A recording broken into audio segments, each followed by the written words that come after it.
อาจทำให้เกิดน้ำท่วมฉับพลันน้ำป่าไหลหลากโดยเฉพาะพื้นที่ลาดเชิงเขาใกล้ทางน้ำไหลผ่านและพื้นที่ลุ่มนะครับก็เป็นการประกาศเชื่อมโยงกันของกรมอุตุนิยมวิทยาตั้งแต่เมื่อวานนี้จนถึงวันนี้นะครับเราคงจะมีเรื่องราวที่ติดตามเรื่องของน้ำท่วมฉับพลันน้ำป่าไหลหลากแล้วก็ในหลายพื้นที่ควันหลงจากหลังจากน้ำท่วมไม่ว่าจะเป็นภาคอีสานหรือภาคอื่นๆนะครับ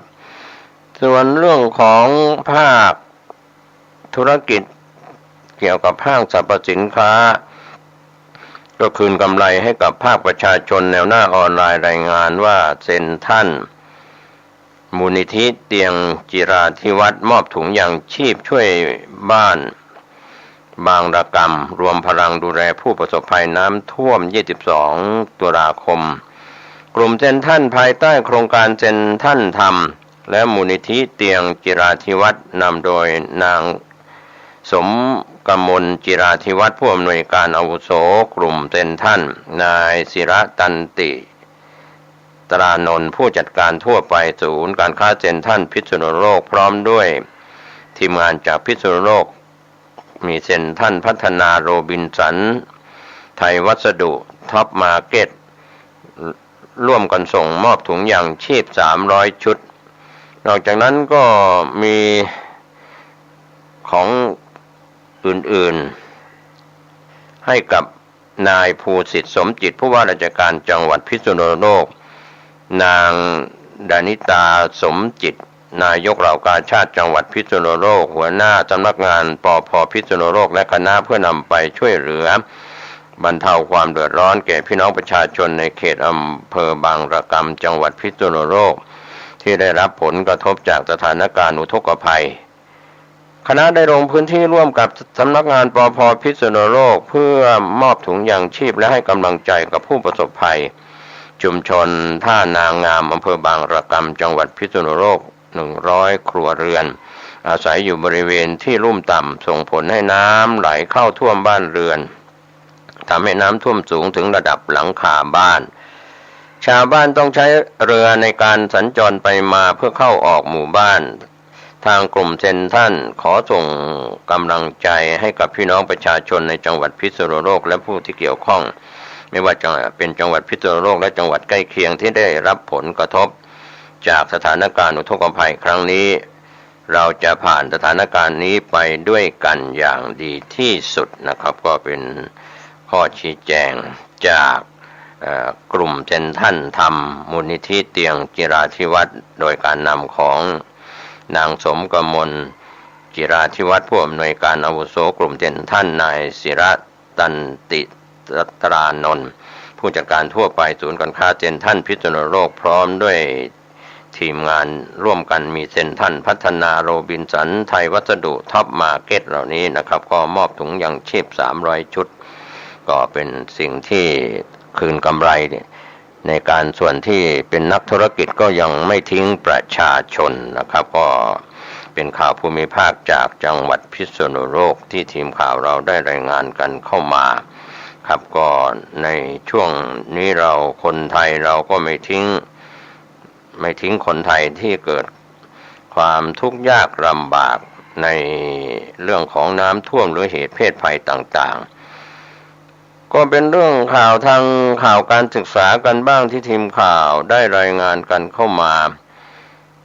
ด้านข่าวการศึกษาไทยโพสต์ออนไลน์รายงานข่าวว่าชักยุ่งเอกชัยจี้ครุสภากำหนดเวลาปรับปรุงพัฒนาการสอบวิชาเอกให้ชัดเจนเผยมีคนสอบผ่านแล้วร้องเรียนให้เยียวยาก็เป็นการรายงานข่าวจากกระทรวงศึกษาธิการนายเอกชัยกีสุขพันธ์ประธานคณะกรรมการมาตรฐานวิชาชีพกมว.กล่าวกับทีมข่าวไทยโพสต์ตอนหนึ่งว่าตามที่คณะกรรมการครุสภามีมติให้ยกเลิกสอบวิชาเอกในการทดสอบเพื่อขอรับใบอนุญาตประกอบวิชาชีพเนื่องจากการสอบวิชาเอกยังต้องมีการปรับปรุงพัฒนาอีกมากนั้นตนมองว่าในเรื่องนี้ควรจะต้องคำนึงถึงผลที่ตามมาว่าจะรักษามาตรฐานวิชาชีพและคุณภาพของครูไว้ได้อย่างไรหากเลื่อนหรือยกเว้นการสอบวิชาเอกออกไปตามที่มติ มีนั้นแต่ก็ไม่กำหนดเวลาชัดเจนว่าจะให้สอบเมื่อไหร่ปีไหนและยังไม่กำหนดให้ชัดเจนแบบนี้ตนมองว่าอาจจะสร้างปัญหาในอนาคตเรื่องนี้ครุสภาต้องมีการกำหนดระยะเวลาที่จะจัดสอบวิชาเอกสำหรับผู้ที่เข้าศึกษาให้แน่นอนว่าจะต้องสอบวิชาเอกในปีไหน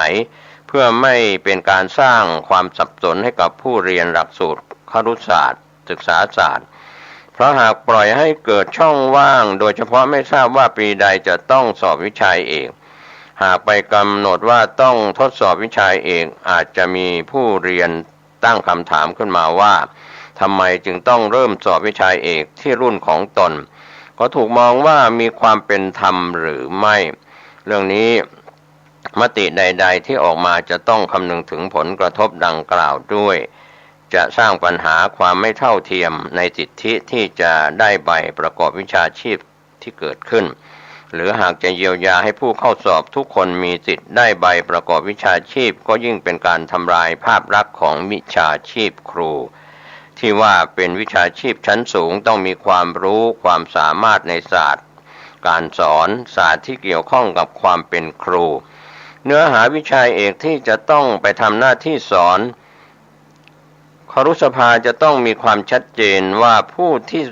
สอบไปแล้วกลุ่มไหนจะสามารถได้รับใบอนุญาตทันทีเพราะขณะนี้ก็ได้รับการร้องเรียนเข้ามายังตนว่าจากกลุ่มผู้ที่สอบวิชาเอกผ่านเช่นเตรียมสอบวิชาเอกจึงทำให้ไม่เตรียมความพร้อมในการสอบวิชาชีพครูมากพอทำให้สอบไม่ผ่านในส่วนของวิชาชีพครูก็ต้องการที่จะขอรับการเยียวยาด้วยเพราะวิชาเอกที่สอบผ่านได้มีการยกเลิกไปแล้วเป็นต้นก็เป็นเรื่องราวที่ทางนายเอกชัยกีสุขพันธ์ประธานคณะกรรมการมาตรฐานวิชาชีพกมว.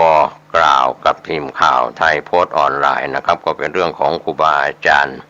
ที่จะต้องมีใบประกอบวิชาชีพครูด้านเป็นครูบาอาจารย์ตามสถานศึกษานะครับก็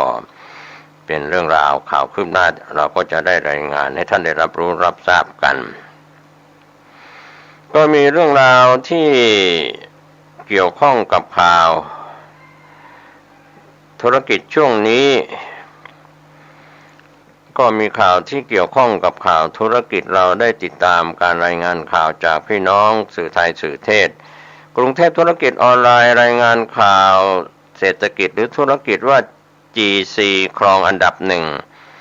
DGSI ของโลก4ปีซ้อนกลุ่มธุรกิจเคมีภัณฑ์ก็เป็นเรื่องราวหัวข้อข่าวที่ทางกรุงเทพธุรกิจออนไลน์รายงานข่าวคืบหน้าเรื่องนี้โดยได้รับการชี้แจงจากดร.คงกพันธ์อินทรแจ้งประธานเจ้าหน้าที่บริหารและกรรมการผู้จัดการใหญ่บริษัท PTT Global เคมีคอนจำกัดมหาชนชื่อย่อ GC กล่าวกับ GC ว่าขอขอบคุณทุกความเชื่อมั่นจากพันธมิตรคู่ค้าลูกค้าผู้ถือหุ้นและผู้มีส่วนเกี่ยวข้องที่ได้ร่วมมือสนับสนุนและผลักดันให้ GC ได้รับการจัดอันดับหนึ่งของโลกจาก DJSI 4 ปีซ้อนในกลุ่มธุรกิจเคมีภัณฑ์เพราะความสำเร็จนี้เราทำคนเดียวไม่ได้ความยั่งยืนนั้นต้องเริ่มต้นจากความร่วมมือลงมือทำกันอย่างจริงจังแล้วก็ต่อเนื่องจนถึงวันนี้ก็เราก็รู้สึกภาคภูมิใจอย่างยิ่งขอส่งต่อความภาคภูมิใจนี้ให้ทุกคนได้ภูมิใจไปกับเราโดย GC ยังคงมุ่งมั่นดำเนินงานด้านความยั่งยืนอย่างแข็งขันต่อไปซึ่ง GC นั้นลงมือทำและสำเร็จออกมาเป็นรูปธรรมตามแนวทางมุ่งเน้นการใช้ทรัพยากรให้เกิดประโยชน์สูงสุดตลอดห่วงโซ่คุณค่าเพื่อส่งมอบผลิตภัณฑ์และทางเลือกที่มีคุณภาพปลอดภัยและเป็นมิตรต่อสิ่งแวดล้อมให้ลูกค้าผู้มีส่วนได้เสียและสังคมด้วยแนวทางการลดการปลดปล่อยก๊าซเรือนกระจกให้เป็นศูนย์อย่างเป็นรูปธรรมเพื่ออนาคตที่ยั่งยืนปี 2564 ถึงปี 2565 ในปีนี้ โครงการอนุรักษ์พลังงานช่วยลดการใช้พลังงานเทียบเท่าการลดคาร์บอนไดออกไซด์ 8,280 ตันนอกจากนั้นก็ยังมีโครงการที่สามารถผลิตไฟฟ้าจากพลังงานแสงอาทิตย์กว่า 480 กิโลวัตต์ต่อชั่วโมงต่อวันลดปริมาณการใช้น้ำจืดจากแหล่งน้ำธรรมชาติมาใช้ในกระบวนการผลิต 2.97 ล้านลูกบาศก์เมตรก็คือ5%ของการใช้น้ำทั้งหมดต่อยอดขยายผลแพลตฟอร์มร่วมกับภาคีพันธมิตรนำขยะพลาสติกกลับเข้าสู่กระบวนการรีไซเคิลและอัพไซคลิงจำนวน310 ตันก็เป็นเรื่องราวข่าวที่ทางทีมข่าวได้รายงานข่าวเศรษฐกิจกันเข้ามานอกจากนั้นในความเกี่ยวข้องมีโรงงานผลิตเม็ดพลาสติกรีไซเคิลคุณภาพสูงมาตรฐานระดับโลกช่วยลดพลาสติกที่ใช้แล้วในประเทศได้ถึง 60,000 ตันต่อปีก็เริ่มผลิตเมื่อเดือนกันยายนที่ผ่านมาในปีนี้การลงทุนในส่วนของบริษัทนั้นก็ถือว่าผู้นำระดับโลกด้านการผลิตสารเคลือบและสารเติมแต่งที่เป็นมิตรต่อสิ่งแวดล้อมนะครับก็มีการปลูกแล้วก็ฟื้นฟูป่าสำหรับชดเชยคาร์บอนในส่วนร่วมของสังคมไทยโดยเฉพาะช่วงวิกฤตที่ผ่านมาในช่วงโควิด -19 ช่วงน้ำท่วมและภัยแล้งการลงทุนวิสาหกิจชุมชนสร้างรายได้เพื่อยกระดับเศรษฐกิจของประเทศลดความเหลื่อมล้ำพร้อมสนับสนุนสังคมและก็ชุมชนให้มีความปลอดภัยมีการศึกษาที่ดีรวมถึงมีสุขภาพและความเป็นอยู่ที่ดีดังนั้นวิกฤตโควิด -19 GC ก็ร่วมกับเครือข่ายภาครัฐเอกชนชุมชนใช้ความเชี่ยวชาญด้านเคมีภัณฑ์และพลาสติกเทคโนโลยีนวัตกรรมของบริบทต่อยอดการช่วยเหลือสังคมในภาวะวิกฤตได้อย่างทันท่วงทีและทั่วถึงทั้ง77จังหวัดทั่วประเทศโดยดำเนินการอย่างต่อเนื่องครั้งที่มีการระบาดที่ผ่านมาส่วนวิกฤตน้ำท่วม GC สนับสนุนเรือพายพลาสติกให้กับจังหวัดที่ประสบอุทกภัยจำนวน23จังหวัดในภาคตะวันออกเฉียงเหนือภาคกลางภาคตะวันออกภาคใต้เพื่อนำไปช่วยเหลือประชาชนที่ได้รับผลกระทบอย่างทันท่วงทีส่วนวิกฤตภัยแล้ง GC ยังส่งมอบถังน้ำสะอาดผ่านความร่วมมือกับหน่วยงานภาครัฐมูลนิธิองค์กรสาธารณกุศลต่างๆรวมถึงร่วมกันทำกิจกรรมกับชุมชนลูกค้าของบริษัทให้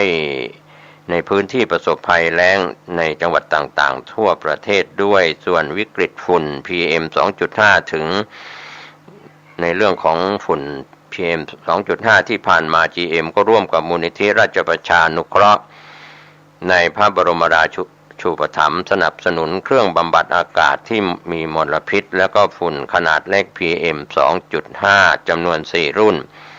เพื่อนำไปช่วยเหลือประชาชนในพื้นที่วิกฤตต่างๆนะครับก็เป็นเรื่องราวที่ทางด้านบรรษัทพิบาลและเศรษฐกิจนั้น GC ก็สร้างความเชื่อมั่นให้กับนักลงทุนอย่างต่อเนื่องถึง5ปีซ้อนสะท้อนภาพการดำเนินธุรกิจที่ทำงานร่วมกันอย่างยั่งยืนก็กรอบของ ESG ยังได้รับรางวัลเกียรติยศองค์กรโปร่งใสสะท้อนความมีคุณธรรมจริยธรรมและความซื่อสัตย์สุจริตด้วยการกำกับดูแลกิจการที่ดีกระบวนการบริหารจัดการความเสี่ยงที่ได้มาตรฐานในเชิงคุณภาพและปริมาณช่วยลดความเสี่ยงในการลงทุนก็เป็นธุรกิจที่น่าสนใจอย่างยั่งยืนนะครับก็เป็นเรื่องราวที่ทางทีมข่าวกรุงเทพธุรกิจออนไลน์ได้รายงานข่าวธุรกิจเรื่องของ GC ครองอันดับหนึ่ง DJSI ของโลกเป็นปีที่4ซ้อนกันมาเรียกว่าได้4ปีซ้อนกลุ่มธุรกิจเคมีภัณฑ์นะครับก็ขอบคุณทีมข่าวที่ได้รายงานข่าวธุรกิจนี้กันเข้ามานะครับก็เป็นเรื่องราวข่าวที่เกี่ยวข้องกับทางธุรกิจครับก็มีทั้งข่าวการเมืองข่าวสังคมข่าวเศรษฐกิจข่าวการศึกษา ที่พี่น้องสื่อมวลชนได้รายงานประจำวันกันเข้ามานะครับก็คงท่านใช้วิจารณญาณในการรับข้อมูลข่าวสารทั้งภาคปกติและก็ทางโซเชียลมีเดียกันอยู่แล้วช่วงนี้ในโซนภาคเหนือก็ช่วงเช้าก็ยังมีอากาศที่หนาวเย็นก็ขอให้ท่านได้เตรียมเรื่องของเสื้อผ้าและผ้าห่มกันหนาวสำหรับผู้ที่มีฐานะยากจนลำบากหรือผู้ด้อยโอกาสก็ผู้ใหญ่ใจดีก็คงจะให้การแจกจ่ายผ้าห่มกันหนาวเสื้อผ้าเครื่องนุ่งห่มกันหนาวกันนะครับไม่ว่าจะอยู่ในพื้นที่ใดๆในส่วนข่าวต่างประเทศที่น่าสนใจวันนี้ทางทีมข่าวสายข่าวต่างประเทศได้รายงานข่าวจากผู้จัดในส่วนของข่าวจากต่างประเทศนะครับโดยเจฟเป่าก็รายงานข่าวต่างประเทศว่าจีนนั้นมีเขารางที่จะปรับเปลี่ยนนโยบายโควิดต้องเป็นศูนย์ภายหลังการประชุมสมัชชาพรรคที่ผ่านมาประธานาธิบดีสีจิ้นผิงถูกมองว่าเป็นผู้หนุนหลังคนสำคัญในนโยบายโควิดต้องเป็นศูนย์ของจีนครับก็เรื่องราวเหล่านี้ก็เป็นส่วนที่จะปรับเปลี่ยนได้อย่างไรนะครับเราก็ได้รับทราบกันในข่าวคืบหน้าโดยข้อมูลเรื่องนี้เป็นการรายงานข่าวในช่วง 2-3 วันที่ผ่านมาประธานาธิบดีสีจิ้นผิงเน้นย้ำความจำเป็นที่ต้องรักษาข้อจำกัดต่างๆเพื่อต่อสู้ป้องกันโรคโควิดเอาไว้ต่อไปกฎเกณฑ์เหล่านี้อาจจะได้รับการผ่อนปรนภายหลังจากการประชุมสมัชชาพรรคผ่านไปแล้วและมีการนำเอาวัคซีนเทคโนโลยี mRNA มาใช้คาดว่าจีนจะผ่อนคลายกฎเกณฑ์กักกันโรคของตนลงมาเล็กน้อยหลังจากการประชุมสมัชชาผู้แทนของพรรคทั่วประเทศในส่วนของการประชุมพรรคคอมมิวนิสต์จีนครั้งที่20สมัชชา20ผ่านพ้นไปแล้วนั้นแม้เป็นการคาดหมายว่านโยบายโควิดต้องเป็นศูนย์ของแดนมังกรจะยังคงดำเนินการต่อไปนั้นเลขาธิการใหญ่พรรคคอมมิวนิสต์จีนและประธานาธิบดีสาธารณรัฐประชาชนจีนสีจิ้นผิงก็กล่าวคำรายงานเปิดการประชุมสมัชชาใหญ่ครั้งนี้เมื่อวันอาทิตย์ที่16ตุลาคมที่ผ่านมาว่ารัฐบาลจำเป็นต้องใช้มาตรการควบคุมโรคระบาดใหญ่นี้ต่อไปอีกเพื่อให้แน่ใจว่าจำนวนผู้ติดเชื้อจะไม่กลับมาพุ่งพรวดขึ้นมาครับก็โดยประธานาธิบดีสีจิ้นผิงยังบอกว่าโรคระบาดใหญ่นี้ถือเป็นวิกฤตการณ์แต่ก็เป็นโอกาสด้วยเช่นเดียวกันในฐานะผู้ก่อให้เกิดพลังหนึ่งขึ้นมาเร่งรัดก่อสร้างโครงสร้างพื้นฐานและปรับปรุงยกระดับอุตสาหกรรมของประเทศสมัชชาพรรคของพรรคคราวนี้กำหนดปิดลงในวันที่เสาร์ที่22ตุลาคมก็คือวันนี้โดยจะมีการประกาศผลการเลือกตั้งคณะกรรมการกลางของพรรคคอมมิวนิสต์จีนชุดใหม่ขณะที่เป็นที่คาดการณ์กันอย่างกว้างขวางว่าสีจะยังคงนั่งเป็นผู้นำสูงสุดของพรรคต่อไปเป็นสมัยที่3จีนยังคงประกาศอย่างเป็นทางการว่ายึดมั่นปฏิบัติตามนโยบายโควิดต้องเป็นศูนย์อย่างเคร่งครัดต่อไปถึงแม้ว่านโยบายนี้ถูกวิพากษ์วิจารณ์ว่ามีส่วนสำคัญทำให้ดัชนีอารมณ์ความรู้สึกของผู้บริโภคในจีนหล่นลงไปสู่ระดับต่ำที่สุดเป็นประวัติการขณะที่อัตราการเติบโตทางเศรษฐกิจก็ร่วงสู่ระดับเชื่องช้าที่สุดในรอบระยะเวลากว่า30ปีตามที่นักลงทุนชาวจีนดูเหมือนว่ายังคงคาดกันว่ากำลังจะมีการปรับเปลี่ยนนโยบายอย่างสำคัญในรอบสัปดาห์ที่ผ่านมานั้นภาคหุ้นบริษัทดูแลรักษาสุขภาพของดัชนีพุ่งพรวด 11.6% โดยพวกบริษัทเทคโนโลยีชีวภาพชั้นนำกระโจนไปที่ 15% ถึง 20% ด้วยซ้ำการดีดขึ้นอย่างแรงของหุ้นไบโอเทคก็บ่งบอกให้เห็นว่าพวกนักลงทุนคาดหมายกันว่าจะมีการเปลี่ยนแปลงในระดับชาติให้หันมาใช้นโยบายโควิดซึ่งใช้กันอย่างประสบความสำเร็จแล้วในฮ่องกง เวลานี้ฮ่องกงเป็นนครเดียวของจีนที่มีการฉีดวัคซีนเทคโนโลยี mRNA ของโลกตะวันตกกันอย่างขนาดใหญ่ก็เป็นดัชนีที่มุ่งสะท้อนผลประกอบการของหุ้นระดับท็อป300ตัวที่ซื้อขายกันอยู่ในตลาดหลักทรัพย์ของเซี่ยงไฮ้และตลาดหลักทรัพย์เซินเจิ้นครับก็เรื่องนี้แม้ว่าการฉีดวัคซีน mRNA ไม่สามารถหยุดยั้งการติดเชื้อโดยเฉพาะตัวกลายพันธุ์ใหม่ของโควิด -19 อย่างโอมิครอนก็จริงแต่ดูเหมือนว่าวัคซีนเหล่านี้สามารถลดความร้ายแรงของอาการป่วยรวมทั้งอัตราการเสียชีวิตลงได้มากขณะที่วัคซีนผลิตในจีนเองและใช้กันในแดนมังกรอย่างกว้างขวางเช่นซิโนแวคซึ่งใช้เทคโนโลยีเชื้อตายไม่ใช่ mRNA ก็ถูกพิสูจน์ว่าไม่ค่อยมีประสิทธิภาพในการต่อสู้กับเชื้อโอมิครอนขณะเดียวกันรายงานว่ารัฐบาลจีนกำลังรวบรวมจัดตั้งทีมนักวิทยาศาสตร์จากยุโรปขึ้นมาชุดหนึ่งเพื่อให้คำแนะนำแก่การทำงานของแดนมังกรเกี่ยวกับเรื่องนโยบายวัคซีนหากมีการฉีดวัคซีน mRNA กันอย่างกว้างขวางในแผ่นดินใหญ่แล้วก็จะเป็นสัญญาณแสดงถึงทางเลือกอื่นๆนอกเหนือจากการล็อกดาวน์ประชาชนจำนวนมากเมื่อเกิดการระบาดขึ้นมาแบบนโยบายโควิดต้องเป็นศูนย์ข่าวที่เกี่ยวข้องอีกข่าวหนึ่งก็คือการที่ได้รายงานเมื่อ30กันยายนที่ผ่านมาว่าอินโดนีเซียอนุญาตให้ใช้วัคซีน mRNA พัฒนาขึ้นโดยวอนแวคเป็นบริษัทจีนถือว่าเป็นครั้งแรกที่วัคซีน mRNA ซึ่งจีนผลิตขึ้นมาได้รับการรับรองเช่นนี้ก็มีการรายงานการระบาดของไวรัสร้ายนี้ที่เมืองอู่ฮั่นเมื่อปลายเดือนมกราคมปี 2020 ที่ผ่านมานั้นทั้งฮ่องกงและจีนแผ่นดินใหญ่ต่างนำเอากฎเกณฑ์การกักกันโรคอย่างเข้มงวดกวดขันมาบังคับใช้ช่องทางเข้าออกชายแดนระหว่างประเทศของพวกตนระหว่างที่โรคระบาดใหญ่ร้ายแรงนี้แผ่รามไปทั่วโลกปีที่แล้วทั้งฮ่องกงและจีนแผ่นดินใหญ่ต่างกำหนดให้นักเดินทางที่เข้ามาต้องกักกันโรคอยู่ในโรงแรมต่างๆเป็นเวลา21วันจากนั้นพวกเขายังต้องคอยเฝ้าติดตามสุขภาพของพวกเขาเองที่บ้านต่ออีก7วันในปี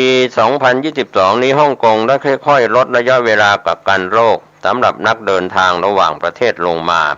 26กันยายนที่ผ่านมานั้นฮ่องกงยกเลิกข้อกำหนดให้ต้องกักกันโรคที่โรงแรมเป็นเวลา7วันแต่ยังคงเรียกร้องให้นักเดินทางเข้ามาต้องเฝ้าติดตามสุขภาพของตนเองเป็นเวลา3วันหลังจากเข้ามาที่ฮ่องกงขณะที่ในปัจจุบันจีนแผ่นดินใหญ่ยังคงใช้มาตรการกักกันโรคแบบ7+3กันอยู่ถือว่าเข้มงวดที่สุดในโลกตอนที่สมาชิกระดับท็อป10ของพรรคคอมมิวนิสต์จีนราวๆ200คนจัดการประชุมคณะกรรมการกลางพรรคคอมมิวนิสต์จีนชุดที่19กันแบบเต็มคณะเป็นครั้งที่7ระหว่างวันที่9ถึง12ตุลาคมที่ผ่านมานั้นคอลัมนิสต์ชาวจีนผู้หนึ่งได้ใช้นามปากกาว่าจงอินได้เขียนบทความ3ชิ้นเผยแพร่ทางหนังสือพิมพ์เหลินหมินลี่เป้าพีเพิลเดรี่ปากเสียงอย่างเป็นทางการของพรรคคอมมิวนิสต์แห่งประเทศจีนก็มีเนื้อหายกย่องสรรเสริญการใช้กฎระเบียบข้อบังคับตามนโยบายโควิดเป็นศูนย์ของจีนนะครับก็ซึ่งจงอินก็กล่าวว่าจีนต้องดำเนินยุทธศาสตร์โควิดต้องเป็นศูนย์อย่างมีพลวัตของตนต่อไปเพื่อต่อสู้รับมือกับไวรัสโคโรนาร้ายกาจนี้พร้อมกับบอกด้วยว่าโรคระบาดใหญ่นี้อยู่ใต้การควบคุมเศรษฐกิจจีนจึงเกิดเสถียรภาพขึ้นมาได้ส่วนสื่อมวลชนของรัฐบาลจีนรายอื่นๆอย่างเช่นสำนักข่าวจินหัวสถานีโทรทัศน์ส่วนกลางของจีน CCTV และ Economic Daily เป็นหนังสือพิมพ์ที่รัฐเป็นเจ้าของต่างก็ออกมาเรียกร้องให้ประชาชนจีนอดทนต่อไปกับกฎระเบียบต่อสู้โรคระบาดของประเทศส่วนซุนเยรี่โฆษกของสมัชชาพรรคกล่าวเมื่อวันที่15ตุลาคมที่ผ่านมาว่า ทุกๆคนต่างคาดหวังต้องการให้โรคระบาดร้ายแรงนี้สิ้นสุดลงไปให้เร็วที่สุดเท่าที่จะเป็นไปได้ทว่าสิ่งที่เรามองเห็นกันอยู่ก็คือโรคระบาดนี้ยังคงอยู่นี่คือความเป็นจริงที่จะต้องเผชิญหน้าเขาบอกว่าการชำระสะสางอย่างมีพลวัตนโยบายโควิดต้องเป็นศูนย์นั้นก็เป็นนโยบายป้องกันโรคระบาดร้ายแรงจัดทำขึ้นเพื่อให้สอดคล้องกับเงื่อนไขต่างๆในระดับชาติของจีนและสอดคล้องกับหลักเกณฑ์ทางวิทยาศาสตร์ส่วนยังกล่าวเพิ่มเติมว่านโยบายนี้มีจุดมุ่งหมายเพื่อป้องกันและควบคุมโรคระบาดนี้ได้อย่างละเอียดถี่ถ้วนขณะเดียวกันก็ลดผลกระทบซึ่งมีต่อการพัฒนาทางเศรษฐกิจและสังคมตลอดจนชีวิตปกติของมวลชนให้เหลือน้อยที่สุดเขาบอกว่าจีนได้ปรับปรุงแก้ไขและประกาศแผนการป้องกันและควบคุมโรคระบาดนี้มา9 ครั้งแล้วจนกระทั่งในเวลานี้มีความเป็นวิทยาศาสตร์ถูกต้องแม่นยำและก็ทรงประสิทธิภาพยิ่งกว่าในอดีตครับก็เป็นเรื่องราวข่าวที่เกี่ยวข้องกับข่าวต่างประเทศนะครับขอบคุณทีมข่าวที่ได้รายงานกันเข้ามาจีนมีเขารางที่จะปรับเปลี่ยนนโยบายโควิดต้องเป็นศูนย์ภายหลังการประชุมสมัชชาของพรรคที่ผ่านมาวันนี้ข่าวชาวบ้านหมดเวลาลงผมเกษตรเพชรสำเร็จบรรณาธิการข่าวก้าวหน้านิวก็ขอบคุณพี่น้องสื่อมวลชนทุกแขนงสาขาจากส่วนกลางแล้วก็พี่น้องสื่อมวลชนส่วนภูมิภาคภายในประเทศแล้วก็สื่อไทยสื่อเทศในส่วนที่รายงานข่าวประจำวันทั้งภายในประเทศไทยและต่างประเทศขอให้ท่านผู้บริโภคข่าวชาวบ้านได้ใช้วิจารณญาณในการรับข้อมูลวันนี้เครือข่ายเราลิงก์สัญญาณ FM สถานีวิทยุคุณภาพชีวิต FM 92.25 เมกะเฮิรตซ์ตั้งอยู่ที่วัดป่าแดงมหาวิหารตำบลสุเทพอำเภอเมืองเชียงใหม่จังหวัดเชียงใหม่ก็มีอาจารย์พระครูโคสิทธิ์ปริยัตยาพรเป็นผู้อำนวยการสถานีลิงก์สัญญาณเชื่อมโยงไปยังสถานีวิทยุเพื่อการศึกษาและวัฒนธรรม FM 104.50 เมกะเฮิรตซ์ตั้งอยู่ที่วัดฝายหินตำบลสุเทพอำเภอเมืองเชียงใหม่จังหวัดเชียงใหม่ก็มีอาจารย์พระครูสมุวิศวัตรวรกิจโจเป็นผู้อำนวยการสถานีพร้อมด้วยเครือข่ายวิทยุออนไลน์ YouTube Facebook ไลฟ์ในช่องทางต่างๆผู้บริโภคข่าวชาวบ้านโปรดใช้วิจารณญาณในข้อมูลทั้งข่าวในประเทศและต่างประเทศสุขกายสุขใจอากาศหนาวเย็นในโซนเหนือขอให้ท่านดูแลสุขภาพของตัวท่านเองและคนในครอบครัวเพื่อนร่วมงานสุขกายสุขใจสวัสดีครับฟังทั้งหลายทุกท่านทุกคนในวันนี้รายการปกิณกะแห่งธรรมะถึงเวลาก็มาพบปะกับญาติกับโยมท่านผู้ฟังทั้งหลายอีกเช่นเคยในวันและเวลาเดียวกันนี้และก็ทางสถานีวิทยุแห่งนี้เวลาอันเหมาะอันสมอันปึงอันควรก็เลยว่าเวลาเนาะก็เมื่อมาปะกันกำใดทีไรเนี่ยเขาก็จะมีการไหว้พระสวดมนต์ในฐานะที่เขาเป็นชาวพุทธก็บอกเลยว่าเอาต้องมีพระพุทธเจ้านั่งอยู่ในจิตในใจของเราเอาละต่อไปเรามาไหว้พระสวดมนต์ว่าโดยกันไปเนอะอะระหังสัมมาสัมพุทโธภควาพุทธังภควันตังอภิวาเทมิกราบพระพุทธสวากขาโตภควตาธัมโมธัมมังนัมมัสสามิกราบพระธรรมสุปฏิปันโนภควโตสาวกสังโฆสังฆังนัมมามิกราบพระสงฆ์ต่อไปกล่าวคำนมัสการว่าพร้อมๆกันไปนะโมตัสสะภะคะวะโตอะระหะโตสัมมาสัมพุทธัสสะนะ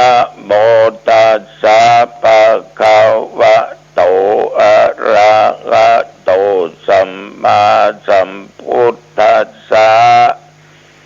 นะโมตัสสะภะคะวะโตอะระหะโตสัมมาสัมพุทธัสสะพุทธังสร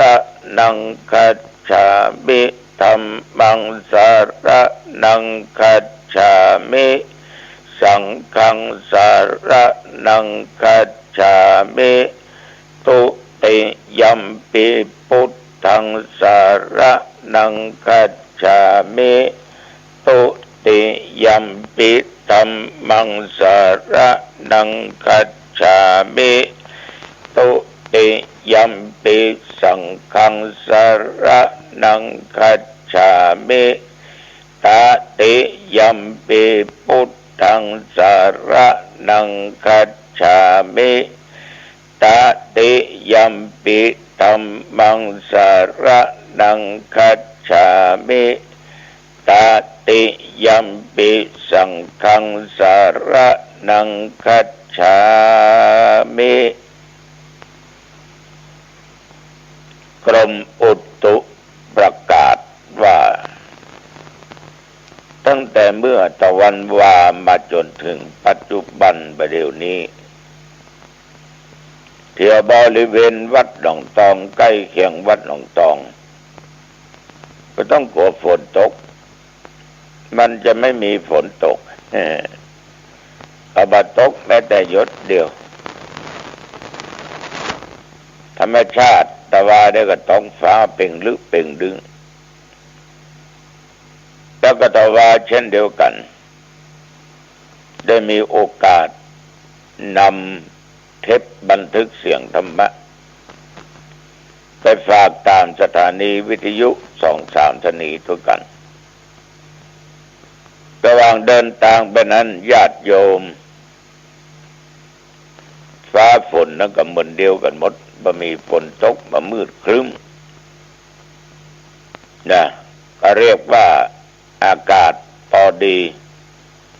แล้วบ่ร้อนบ่หนาวจนขึ้นไปเมื่อไปถึงสถานีวิทยุแล้วก็จะไปที่วัดเจ็ดรินพอผ่านคันคลองน้ำแม่ข่าเนาะโอ้มีคนเตียวกันเรียกว่าไปดูไปเอี่ยวกันดักเป็นแหล่งท่องเที่ยวไปเพราะเปิ้นพัฒนาคันคลองนั่นน่ะลำน้ำแม่ข่านั่นน่ะจากที่มันเคยหมิ่นตึงได้เป็นแหล่งท่องเที่ยวสองข้างทางจะมีคนเตียวสนสันฝั่งแม่น้ำเพิ่งก็ปรับปรุงแก้ไขเลยเป็นสิ่งที่น่าดูน่าพอน่าคอยญาติโยมท่านผู้ฟังก็ผ่านไปจนถึงวัดเจ็ดรินของมหาวิษณุก่อนจะไปก็ได้โทรไปบอกท่านแล้วว่าตะลุงขอฝากต้นกุยสลากกำเนิดที่จะตานกันวันพุธคือวันที่23เนี่ยตะลุงมีกิจธุระไม่ได้ไปร่วมญาติโยมทั้งหลาย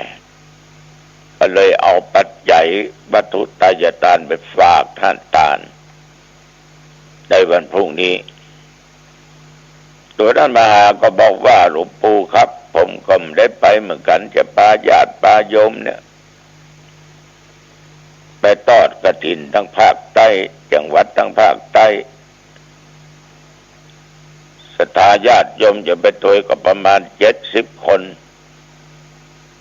โดยไม่ต้องเอารถไปนั่งเครื่องบินไป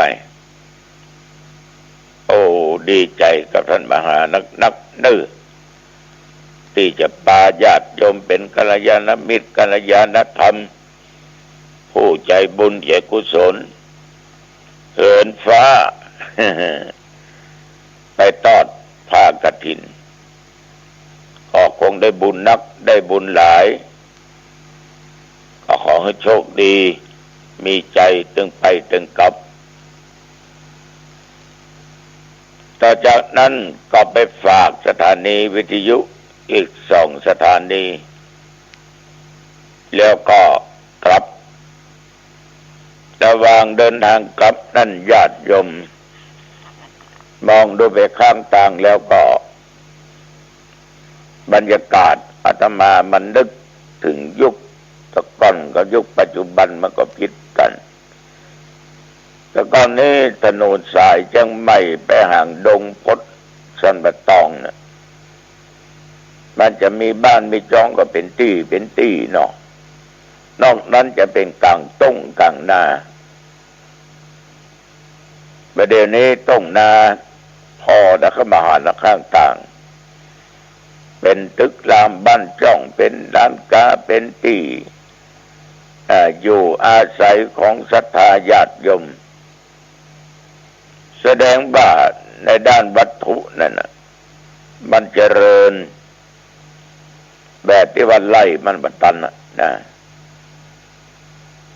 ก็มีคนหลายท้องถิ่นมาอยู่ท้องที่มาอยู่แต่ว่าความเจริญของวัตถุกับความเจริญในด้านจิตใจนั้นมันก็จำเป็นต้องพัฒนาไปพร้อมๆกันแต่เท่าที่สังเกตดูนี้ก็เป็นก็พัฒนานะคนเราอยู่ด้วยกันได้นี่ก็เสื่องยังถึงตึกเถียวเนาะห้องนี้ติดห้องนี้ติดกันไปก็พบปะกันเกือบทุกวันหันหน้าหันตากันอยู่เกือบทุกวันได้โอ้ได้จ่ากันคนนั้นก็ทำการค้าขายคนนั้นก็เป็นข้าราชการการงานแต่ละอย่างบางครั้งก็เหมือนกันบางครั้งก็แตกต่างกันไปนะถ้าจิตใจขาดศีลธรรมเนี่ยมันมีสติมีปัญญามีความอดทนอดกลั้นเนี่ยคนเราจะอยู่ด้วยกันไม่ได้ไหนๆก็ไหนๆนะตุลุงขอฝากสักคำนะคนเราได้อยู่ติดกันเนี่ยในตึกเถี่ยวกันอย่างก็ตามเถอะต้องถ้อยทีถ้อยอาศัยกันเนอะคือบางครั้งเนี่ยญาติโยมเต้าที่หูข่าวจอดรถจอดราเนี่ยบางคนมันก็หันแก่ตัวเนาะที่ตัวมีมจอดไปจอดที่เปิ้ลเนี่ยมันจะผิดกว่ากันเกิดไปก็มีรถคนเข้าคนออกมันก็ลำบากหน้าร้านเปิ้ลหน้าบ้านเปิ้ลแต่ถ้าจอดชั่วครั้งชั่วคราวกันเขาก็ต้องว่าอย่างกันเนอะอภัยซึ่งกันและกันนะอภัยซึ่งกันและกันเพราะเอาอยู่ใกล้เคียงกันแต่ว่าบ้านเรือนเคียงกันมันจะหันกันอยู่ถึงวันหรอกถ้าอยู่ติดกันบะทูกันเนี่ยคอมเมนต์กันอยู่ตลอดเอาไว้วางใจกันบ่เบื่อแผ่กันบ่สงเคราะห์กันบ่อนุโลมปฏิโลมกันเนี่ยที่อยู่ที่อาศัยมันจะใหญ่โตละโหฐานขนาดไหนก็จ้างเถอะมันก็ต้องอยู่บ่ม่วน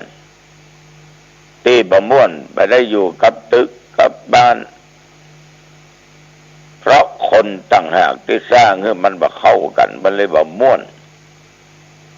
ฉะนั้นเราจะสังเกตได้ว่าบางท่านบางคนไปซื้ออยู่ยังบ่ทันถึงปีจะขายซะแล้วประกาศขายเลยเพราะมันบ่เข้าไผอันนี้ก็อย่างหนึ่งฉะนั้นถ้ามันล่วงเกินมาในที่ตัวเก่าก็อภัยก็อู้ก็จากันเนี่ยเป็นบ้านหนึ่งจองเดียวกันอันนี้ตัวเจ้าก็ฝากบ้านเมืองมาเจริญละมีการพัฒนาพัฒนาด้านจิตใจไปโตยกันไปพัฒนาด้านจิตใจโตยไปนะอันนี้ก็ขอฝากแต่วันวานี้ญาติโยมที่วัดนั่นน่ะกินของงายแล้วก็มีการ ยกพระพุทธรูปหินทรายเนี่ยขึ้นไปประดิษฐานที่แท่นที่ศาลาจตุรมุขศาลาที่ศึกษาธรรมปฏิบัติธรรมพระพุทธรูปมาถึงวัดก็อยู่ประมาณ7 โมงกว่าเล็กน้อย7 โมงกว่าเล็กน้อยเพิ่นก็บรรทุกรถมาคนขับก็เก่งแล้วกะ ออกจากสถานที่พุ่นมาบ่าย2 โมงเพิ่นก็พักอยู่ตามปั๊มน้ำมันพักผ่อนหลับแล้วก็ก้อยมาจนถึงวัดหนองตองจนได้เวลา7 โมงกว่าเมื่อเช้าเดี๋ยวเราจะหันว่าคนเราเดินทางไปไหนแต่ด้วยยอดยานพาหนะเอาประมาทเอาบขาดสติมันก็ต้องการพักผ่อนในร่างกายเขาต้องการพักผ่อนเพราะเวลาไปหน้ามันถึงหนีไปไหนมันถึงตันนี่นะเขาพักผ่อนได้ตามปั๊มมันขับรถลงนอกมันคันลับมันจะง่วงแหละเดี๋ยวจะบัดถึงแหละอันนี้เป็นมีสติปัญญาก็ละอ่อนนุ่มเมื่อพุทธรูปมาในวัดแล้ว9 โมงป่ายเล็กน้อยเนี่ยธรรมาภาพก็นำขบวนไปขอบใจต่อญาติต่อโยมเนอะบ้านหนองตองบ้านอื่นบ้านไกลแต่ว่าโยมมาเพียงไม่กุ้งบุญแล้วก็มาเพียงเมืองจี้เมืองจังหวัดอุบลก็มาหลายท่านหลายคนที่พากันมารวมกันจะมาก็เดินนำหน้าจากในวัดไปตามถนนหนทางแล้วก็ไปถึงเมืองย่าเลี้ยวก็เลี้ยวซ้ายเดินไปตามถนนเลี้ยวซ้ายไปทางสนามกีฬาเทศบาลหนองตองเลี้ยวขวาเส้นทางเข้าสู่สถานที่ศึกษาธรรมปฏิบัติธรรมจนเลี้ยวขวาไปถึงสถานที่จะต้องจอดรถที่บรรทุกพระพุทธรูปบอกเจ้าตี้เจ้าตางอย่าเรียบร้อยญาติโยมรถเข็นนั่นก็ยกแท่นพุทธรูปขึ้นก่อนก็ไปจ้าตอนนี้ด้วย1เสร็จเรียบร้อยก็อาราธนานิมนต์พระพุทธรูปขึ้นไปประดิษฐานณที่จัดไว้คือที่แท่นแก้วนะแต่ว่าเสร็จก็ประมาณ10 โมงป่าย10 โมง20 กว่านาทีรถที่มายกก็เป็นรถใหม่ป้ายทะเบียนยังแดงแก่อยู่แต่รถที่บรรทุกพระมาจากโคราชเนี่ยญาติโยมเขาสังเกตอย่างหนึ่งเลยสราญาติโยมนอกจากไหว้พระแล้วถ้าดึงแว่นเสาะอาจจะเบียนลดลง พระเจ้าหนองตองก็เตียวไปพอเหมือนกันนะจึงว่าเปิ้นแต่พอแล้วผมจะขึ้นอย่างทุกคนโห442ได้หรอก คนเฮามันอย่างเนาะก็มากับเรื่องของมนุษย์ญาติโยมทั้งหลายเรื่องของมนุษย์เรื่องของคนแต่จะได้ทะเลถลำไม่ตกอยู่ในสภาวะอย่างนั้นมันติดลมอยู่อย่างนั้นถ้าไปติดลมไม่ได้ญาติโยมมันอาจจะช่วยเราบัดได้หรือจะช่วยได้ขอนึกว่าการอะไรอย่างก็ตามญาติโยมถ้าปฏิดลมในเรื่องของศีลของธรรมมันก็ดีแต่ไม่ใช่ลงนะแต่ถ้าปฏิดลมในอบายมุขนี่ก็ อนตัวออกยากเนอะเพราะอบายมุขเนี่ยเป็นปากทางแห่งความชิบหายบ่ออกไม่ออกในการเกิดมาในโลกนี้เป็นมนุษย์มันก็เป็นสัตว์ที่เรียกว่าประเสริฐก็สัตว์เดรัจฉานทุกชนิดแต่บางครั้งเนี่ยจิตใจมันขาดศีลขาดธรรมมันก็ไปติดลมอยู่ในสิ่งที่บดีบางคนไปติดลมอยู่กับน้ำเหล้ายาเมาติดลมในสิ่งเสพติดลมในเรื่องการพนันติดลมไปคบเพื่อนคบฝูงที่บดีเรียกว่าเป็นนักเลงติดลมเป็นนักเลงเจ้าชู้ญาติโยมทั้งหลายถ้าไปติดลมสิ่งเหล่านี้ไปรีบถอนตัวออกหมดเนื้อหมดตัวได้ทุกข์ยากอับจนได้เราจะหันได้ว่าญาติโยมบางคนนั่นน่ะสืบทอดมรดกมาจากพ่อจากแม่แต่หันเหไปในทางที่บ่ถูกต้องติดลมอยู่ในอบายมุขซึ่งเป็นปากทางแห่งความชิบหายญาติโยมระวังจงถอนตัวเองจากลมนั่นเนี่ยจงถอนตัวเองออกจากลมอบายมุขนั่นเนี่ยถ้าบ่ถอนเนี่ยอย่าหวังเลยว่าความเจริญจะเกิดขึ้นกับตัวเฮาจะมีแต่ความหายนะเพราะบอกได้ว่านั่นคือปากเหว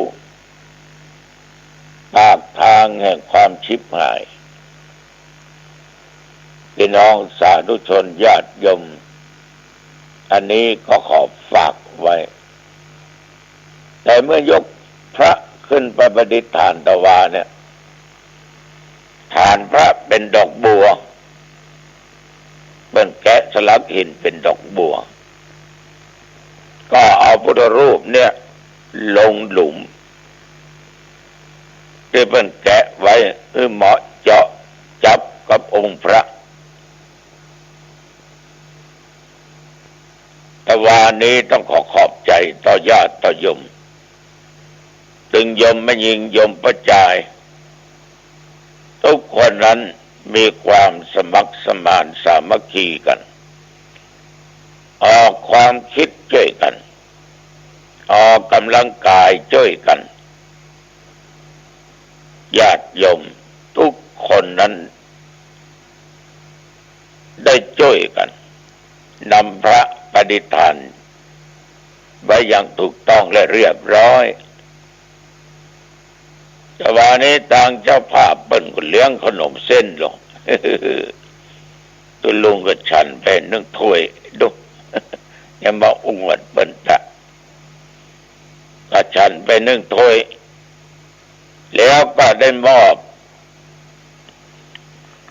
ของขวัญแก่ผู้มาร่วมงานประมาณ100 กว่าท่านโดยเจ้าภาพเปิ้นเอาธนบัตร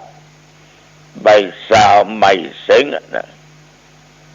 มอบมือวาดหลวงลุงเขามอบเป็นของขวัญแก่คนที่มาในงานกับพระรอดเดียวกันนะก็เลยมอบแก่ทุกคนที่มาในงานแห่พระเจ้ายกพระเจ้าขึ้นประดิษฐานที่แท่นพระที่ศาลาศึกษาธรรมปฏิบัติธรรมเป็นนั้นว่าเรียบร้อยดีทุกสิ่งทุกอย่างบ่มีเหตุบ่มีภัยใดๆทั้งสิ้นพระเป็นที่กราบที่ไหว้ที่ศาในฐานะพวกเราทุกคนเป็นชาวพุทธเราก็ปฏิบัติตามประเพณีวัฒนธรรม อันดีอันงามมาตลอดแต่วันว่าญาติโยม